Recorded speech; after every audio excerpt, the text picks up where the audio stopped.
ഒരു പ്രധാനപ്പെട്ട കാര്യം പ്രതിപക്ഷത്തെ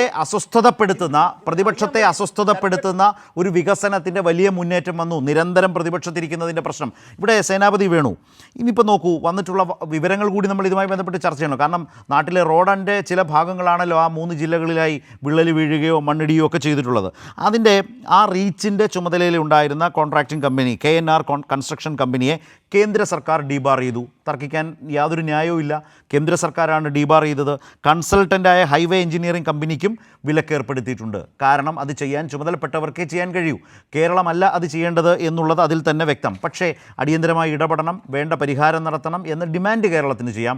അത് അന്നു മുതൽ തുടർച്ചയായി ചെയ്തുകൊണ്ടിരിക്കുന്നു. മുഖ്യമന്ത്രി ഇന്ന് വൈകുന്നേരവും ആ ഡിമാൻഡ് മുന്നോട്ട് വെച്ചിരിക്കുന്നു. രണ്ടാമത്തെ കാര്യം, IIT പ്രൊഫസർ KR റാവുവിൻ്റെ നേതൃത്വത്തിലുള്ള സംഘമാണ് സ്ഥലത്തെത്തി പരിശോധന നടത്തുക. ആ ടീമിനെ, ഇൻഡിപെൻഡൻറ്റ് ടീമിനെ ഫിക്സ് ചെയ്ത് കഴിഞ്ഞു. അപ്പോൾ 2 പ്രധാനപ്പെട്ട തീരുമാനങ്ങൾ ഇന്ന് വന്നതുമായി ബന്ധപ്പെട്ട്. ഇത് കേന്ദ്രത്തിൻ്റെ മേൽനോട്ടത്തിൽ നടക്കുന്ന നിർമ്മാണം എന്നതിൻ്റെ വളരെ സ്പെസിഫിക്. പക്ഷേ പ്രതിപക്ഷത്തിൻ്റെ ആക്ഷേപം മുഴുവൻ സംസ്ഥാന സർക്കാരിന് മേൽ ചുരിയാൻ നിൽക്കുന്നു എന്നതേ ഇതിൽ പ്രശ്നമുള്ളൂ നിങ്ങളെ സംബന്ധിച്ച്. അല്ലാതെ നിങ്ങളേതാണ്ട് വേറെ ഏതെങ്കിലും അപരാധം ചെയ്തു എന്നല്ല. ഇതിനെ വേർതിരിച്ച് കാണാനും അത് തുറന്നു പറയാനുള്ളൊരു മനസ്സ് കേരളത്തിലെ പ്രതിപക്ഷത്തിന് ഇല്ലാതെ പോയി എന്നതാണ് പ്രശ്നം. ഇനി കേരളത്തിലെ പാതകൾ സേനാപതിക്കറിയാം, സേനാപതി ഇടുക്കിക്കാരനല്ലേ. കേരളത്തിലെ സംസ്ഥാന പാതകൾ, ഞാൻ അങ്ങനെയാണ് പറയുന്നത്, നമ്മളൊക്കെ സഞ്ചരിക്കുന്ന മനുഷ്യരാണല്ലോ കേരളത്തിലെ റോഡുകളിലൂടെ. 2016 മുതൽ പണിത റോഡുകളൊന്നും കുണ്ടും കുഴിയുമാകാത്ത വിധം വർഷങ്ങളോളം നിലനിൽക്കാൻ കഴിയും. ഇത്രയും മഴ പെയ്യുന്ന കാലത്ത് പോലും വർഷങ്ങളോളം നിലനിൽക്കാൻ കഴിയുന്ന വിധത്തിലേക്കുള്ള ഗുണനിലവാരത്തിലാണ് സംസ്ഥാന പാതകൾ കേരളത്തിൽ രൂപപ്പെട്ടു മാറിയിട്ടുള്ളത്. ദേശീയപാത ആ വിധത്തിലേക്ക് മാറുമ്പോൾ ഇത്തരം അപാകതകളും അപകടങ്ങളും കണ്ടാൽ അതിൽ വിട്ടുവീഴ്ച ചെയ്യുന്നവരല്ല നമ്മൾ കേരളീയർ. എന്താ സംശയം സേനാപതി? അതുകൊണ്ട് തന്നെ ഡിമാൻഡ് ചെയ്യുന്നു. അതിനനുസരിച്ച് ഇപ്പോൾ അവർക്ക് തീരുമാനങ്ങൾ എടുക്കേണ്ടിയും വന്നിരിക്കുന്നു. ഡീബാർ ചെയ്തു ആ കമ്പനിയെ. മറിച്ചൊന്ന് ആലോചിച്ച് നോക്കൂ, ഇതിലൊരു റീച്ച് ഊരാലിങ്കൽ ചെയ്യുന്നുണ്ട്. എത്ര ഗംഭീരമായിട്ടാണ് അവർ ചെയ്തു തീർത്തത്. ഇതിനോടകം വാർത്തകൾ വന്നു, ഒറ്റ തൂണിൽ തീർത്ത വലിയ ഫ്ലൈ ഓവർ വരെയുണ്ട്. അതെല്ലാം വളരെ ഗംഭീര മികവോടെ. ഇനി എങ്ങാനും ഊരാലിങ്കൽ, സാങ്കല്പിക ചോദ്യമാണ്, കഴിഞ്ഞ ദിവസം ഒരു മാധ്യമപ്രവർത്തനം ചോദിച്ച പോലെ, ഊരാലിങ്കലിനെങ്ങാനും ആയിരുന്നു വടകര ആസ്ഥാനമായൊരു കമ്പനിക്ക് എടുത്ത സ്ഥലത്താണിത് വന്നിരുന്നത് എങ്കിൽ കേരളത്തിലെ പ്രതിപക്ഷം എങ്ങനെയൊക്കെ അതിനെ മാറ്റി തീർക്കുമായിരുന്നു. വസ്തുതകൾ മനസ്സിലാക്കി അതിനനുസരിച്ച് ജനങ്ങളോട് തുറന്നു പറയാൻ ഇനിയെങ്കിലും മനസ്സ് കാട്ടണം. അധികാരമില്ല, അധികാരം പോയി, ഇനിയും കിട്ടില്ല എന്ന ഒരൊറ്റ ചിന്തയിൽ നിന്നല്ല പ്രശ്നങ്ങളോട് നേതാക്കളും പ്രതിപക്ഷവും രാഷ്ട്രീയ പാർട്ടികളും പ്രതികരിക്കേണ്ടത് എന്നാണ് ഇത്തരം വിഷയങ്ങളിൽ പറയാൻ തോന്നുന്നത്. ശ്രീ സേനാപതി, ഊരാളുങ്കൽ ആണ് ചെമ്പുകാവ് എന്ന് പറയുന്ന സ്ഥലത്ത് 3.25 കോടി രൂപയ്ക്ക് സ്കൂൾ കെട്ടിടം പണിത്. അറിയാമായിരുന്നല്ലോ ശരത്തിന്. ഒരുപക്ഷെ ലാൽകുമാറിന് അത്ര ഇതിനെക്കുറിച്ച് ഓർമ്മയില്ലായിരിക്കും. പണി പൂർത്തിയായി 45 ദിവസം പൂർത്തിയായില്ല. ഊരാളുങ്കലിന്റെ പണിയുടെ സാധനങ്ങളെല്ലാം കൂടെ താഴോട്ട് പോയത് ഈ കേരളത്തിൽ തന്നെ സംഭവിച്ചതാണ്.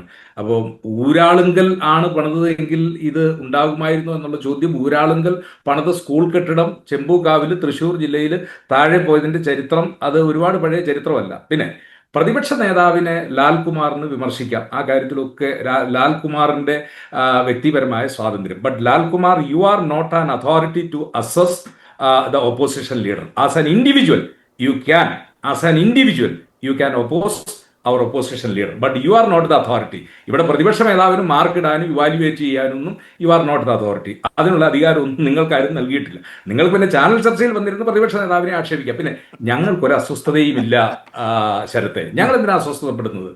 കേരളത്തിലെ പൊതുസമൂഹത്തിന്റെ അസ്വസ്ഥതയല്ലേ. ആ അസ്വസ്ഥത കേരളത്തിലെ പൊതുസമൂഹം അവർ പ്രകടിപ്പിക്കുകയല്ലേ. ഈ ഗവൺമെന്റിന്റെ 9ാം വാർഷികത്തിലേക്ക് പോകുമ്പോഴല്ലേ ഒരു സാധു ഹരിജൻ സ്ത്രീ ബിന്ദു പേരൂർക്കട പോലീസ് സ്റ്റേഷനിൽ അവരെ മോഷണക്കുറ്റം ചുമത്തി എന്ന് പറഞ്ഞ ഇത്രയും ഭയാനകമായ രീതിയിൽ ഈ നാട്ടിൽ നിങ്ങൾ നടക്കുന്ന ചില കാര്യങ്ങളുണ്ടല്ലോ. ഞങ്ങള് അതിശക്തമായ നടപടിയിലേക്കല്ലേ പോയത്. ആ നടപടികൾ പുറത്തു വരുന്നൊരു ഘട്ടത്തിൽ അതിനെ ചിത്രീകരിക്കാൻ ഇതുപോലെ തന്നെ, ഈ വിഷയങ്ങൾ പോലെ തന്നെ മുഖ്യമന്ത്രിയിലേക്കോ അദ്ദേഹത്തിൻ്റെ ഓഫീസിലേക്കോ അതിനെ കൊണ്ടുചെന്നെത്തിക്കാൻ ചില മാധ്യമങ്ങളുടെ സഹായത്തോടെ പ്രതിപക്ഷം പരിശ്രമിച്ചു. അതും പൊളിഞ്ഞു വീണു വൈകുന്നേരമായപ്പോൾ. നിങ്ങൾ എടുക്കുന്ന വിഷയങ്ങളുടെ ക്രെഡിബിലിറ്റി മണിക്കൂറുകളുടെ ആയുസ് മാത്രമേ ഉള്ളൂ. ഇതിലും അതാണ് സംഭവിച്ചത്. നിങ്ങൾ ഒരു അജണ്ട സെറ്റ് ചെയ്യാൻ ശ്രമിച്ചു.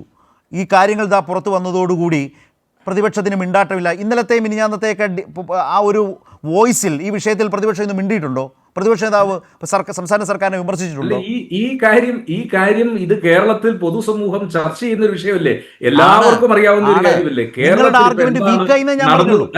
നിങ്ങൾ ഇൻഫ്രാസ്ട്രക്ചർ വികസനത്തെ കുറിച്ച് മേനി നടിക്കുമ്പോൾ കേരളത്തിൽ ഇപ്പോൾ നടന്നുകൊണ്ടിരിക്കുന്ന എന്താ പറഞ്ഞ സാധാരണക്കാരന്റെ ജീവിത നിലവാരത്തിൽ ഉണ്ടായിരിക്കുന്ന തകർച്ച, ക്ഷേമ പെൻഷനുകൾ എത്രയോ മാസങ്ങളായിട്ട് മുടങ്ങുന്നു, സർക്കാർ ആശുപത്രിയിലെ സ്ഥിതിവിശേഷം, പേപ്പട്ടി കടിച്ച് ചെല്ലുന്നവൻ അവൻ എന്താ പറഞ്ഞ ഒരു രീതിയിലും രക്ഷപ്പെടുന്നില്ലാത്ത ഒരു കാലഘട്ടത്തിലേക്ക് ഇതുപോലെ തകർച്ച ഈ കേരളത്തിന്റെ ചരിത്രത്തിൽ ഇന്നോളം ഉണ്ടായിട്ടുണ്ടോ? മനുഷ്യൻ ഇതുപോലെ ബുദ്ധിമുട്ടിൽ നിൽക്കുന്ന ഒരു കാലഘട്ടത്തിൽ നിങ്ങൾ ഈ മേനി പറച്ചിലും ഈ പ്രചരണവും അതൊക്കെ നിങ്ങൾ നടത്തിക്കോ, അതിനൊന്നും ഞങ്ങൾക്കൊരു വിരോധമില്ല. പക്ഷേ ഞങ്ങൾ ഈ കാര്യങ്ങളൊക്കെ കേരളത്തിലെ പൊതുസമൂഹത്തിന്റെ മുമ്പാകെ വളരെ ഭംഗിയായി ഞങ്ങൾ ഈ കാര്യങ്ങളൊക്കെ അവതരിപ്പിക്കുന്നു. ആളുകൾക്ക് അത് ബോധ്യപ്പെടുന്നുമുണ്ട്. ആ ബോധ്യപ്പെടലിന്റെ ഭാഗമായിട്ടാണ് ഞങ്ങൾ പാലക്കാട് തിരഞ്ഞെടുപ്പിൽ 4-5 ഇരട്ടി വോട്ടിന്റെ ഭൂരിപക്ഷത്തിൽ ഞങ്ങൾ ജയിച്ചത്. ഞങ്ങൾ ചേലക്കരയിൽ ഈ മാനദണ്ഡം സംഭവിച്ചാണ്, ഈ മാനദണ്ഡം വെച്ചാണെങ്കിൽ ജയിക്കേണ്ടത് ചേലക്കരയാണ്. എന്താ സംശയം? നിങ്ങൾക്ക് ചേലക്കരയിൽ ജയിക്കാൻ കഴിഞ്ഞില്ല. KPC പ്രസിഡന്റായി വന്ന സണ്ണി ജോസഫ് പറഞ്ഞ എന്താണ്? പിണറായി ഭരണകാലത്ത് ഒരു ഉപതെരഞ്ഞെടുപ്പിലും ജയിക്കാൻ കഴിഞ്ഞു. അദ്ദേഹത്തിൻ്റെ ആദ്യ അഭിമുഖത്തിൽ പറഞ്ഞ ഒരു വലിയ പൊളിറ്റിക്കൽ ബ്ലണ്ടർ അല്ലേ? കോന്നി ആയാലും വട്ടിയൂർക്കാവായാലും പാലായാലും, അന്ന് പാല ജയിച്ചത് LDF അല്ലേ ഉപതെരഞ്ഞെടുപ്പിൽ? ചേലക്കര ഈ തെരഞ്ഞെടുപ്പിൽ നിങ്ങൾ പറയുന്ന ഒരു പബ്ലിക് പെർസെപ്ഷനെ കുറിച്ചുള്ള നിങ്ങളുടെ ആർഗ്യുമെന്റ് ഇതാണെങ്കിൽ ചേലക്കരയിൽ അത് സംഭവിക്കണ്ടേ? ചേലക്കരയിൽ നിങ്ങൾ 39,400 12,000 കുറഞ്ഞപ്പോ 27,000 ആളുകൾ 4 കൊല്ലം കൊണ്ട് ഈ ഗവൺമെന്റിനെതിരെ വോട്ട് ചെയ്തു. അങ്ങനെയാണോ ഭരണവിരുദ്ധ വികാരത്തെ അളക്കുന്നത്? ജയവും തോൽവിയും വെച്ച് തന്നെയാണ്. ഭൂരിപക്ഷമുള്ളിടത്ത്, അത്രയും മൃഗീയ ഭൂരിപക്ഷമുള്ളിടത്ത്, അപ്പൊ ഭൂരിപക്ഷം ഇല്ലാത്ത അതിനു മുമ്പുള്ള ലോക്സഭാ തെരഞ്ഞെടുപ്പിൽ എന്തായിരുന്നു? അതിനു മുമ്പുള്ള ലോക്സഭാ തെരഞ്ഞെടുപ്പിൽ നിങ്ങൾക്ക് വലിയ മുന്നേറ്റമുണ്ടായ ഒരു നിയോജക മണ്ഡലമായിരുന്നു ആലത്തൂർ ലോക്സഭാ മണ്ഡലത്തിലെ ചേലക്കര. കെ രാധാകൃഷ്ണൻ മത്സരിച്ചിട്ടും അദ്ദേഹത്തിന് വളരെ ചെറിയ, നിങ്ങൾ പറഞ്ഞ 36,000 സ്ഥാനത്ത് എന്താണ് അദ്ദേഹത്തിന് കിട്ടിയ ഭൂരിപക്ഷം നിയമസഭാ മണ്ഡലത്തിൽ? അവിടെ നിന്ന് തിരിച്ച് 10,000 കടന്നുള്ള ഒരു വലിയ ഭൂരിപക്ഷത്തിലേക്കല്ലേ അങ്ങനെ നോക്കിയാൽ LDF പോയത്? ശരത്തെ, അത് നിയമസഭയിലേക്ക് വോട്ട് ചെയ്ത ആളുകളാണ് വീണ്ടും നിയമസഭാ തെരഞ്ഞെടുപ്പിന് വോട്ട് ചെയ്ത്. പാർലമെന്റ് തെരഞ്ഞെടുപ്പിന്റെ വിലയിരുത്തൽ അല്ലെങ്കിൽ പാർലമെന്റ് എങ്കിൽ പിന്നെ നിങ്ങൾ എന്തിനാണ് രമ്യ ഹരിദാസിനെ നിർത്തിയത്? ലോക്സഭാ തെരഞ്ഞെടുപ്പിൽ പരാജയപ്പെട്ട സ്ഥാനാർത്ഥിയെ തന്നെ നിങ്ങൾ ചേലക്കരെ കൊണ്ട് നിർത്തിയത് എന്തിനാണ്? സ്ഥാനാർത്ഥി ആരെ എന്നുള്ളതല്ലോ ആണല്ലോ, അത് പ്രധാനമല്ലേ? അതുകൊണ്ടാണല്ലോ ആ തെരഞ്ഞെടുപ്പിൽ നിങ്ങൾ അവിടെ കെ രാധാകൃഷ്ണനെയും ഈ സ്ഥാനാർത്ഥിയും തമ്മിൽ ആള് രാജിവെച്ചതിന് ശേഷം അടുത്തയാൾ വന്നപ്പോൾ 27,000 വോട്ടിന്റെ കുറവ് വന്നത് അത് ഗവൺമെന്റിന്റെ പോരായ്മയാണെന്ന് നിങ്ങൾ കണക്കാക്കുന്നില്ല എങ്കിൽ ഞങ്ങൾക്ക് അതിനെക്കുറിച്ച് ഒന്നും പറയാനില്ല. നിങ്ങൾ ആ കാര്യത്തിൽ നിങ്ങൾ അംഗീകരിച്ചു. അത് ഞങ്ങൾക്ക് ആ കാര്യത്തിൽ അതൊക്കെ അത് നിങ്ങൾ പാർട്ടികൾ തമ്മിൽ എടുത്തോളുക. പക്ഷെ എന്റെ ചോദ്യം ഇത്ര മാത്രമേ ഉണ്ടായിരുന്നു.